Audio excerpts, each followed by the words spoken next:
2 साल पहले मैं उसकी कॉल अटेंड नहीं करता था।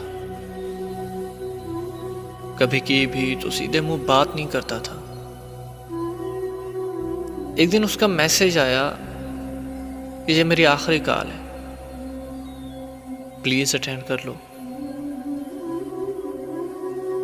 मैंने उस पे वाज़े कर दिया कि तुम्हारे पास 2 मिनट है, जो बोलना है बोल लो। 1 मिनट 40 सेकंड तो उसकी सिसकियों की आवाज आती रही। अगले 10 सेकंड में उसने मुझे एक जुमला कहा था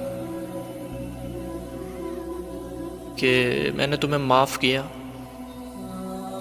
लेकिन मोहब्बत तुमसे जरूर इंतकाम लेगी। निकाह है मेरा कुछ दिन बाद। तुमने मेरी मोहब्बत को मार दिया है। यह सब कहकर उसने कॉल काट दी। उस दिन पहली दफा उसने कॉल काटी थी।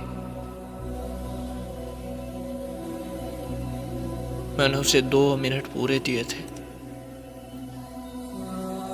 मगर उसने अपने 10 सेकंड मेरी तरफ छोड़ दिए थे। मैं पिछले 2 सालों से वो 10 सेकंड गुजार रहा हूं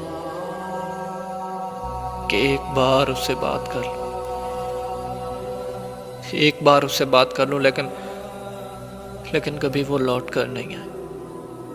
मैं बस 10 सेकंड गुजार रहा हूं। शायद सारी जिंदगी वही 10 सेकंड गुजारूं।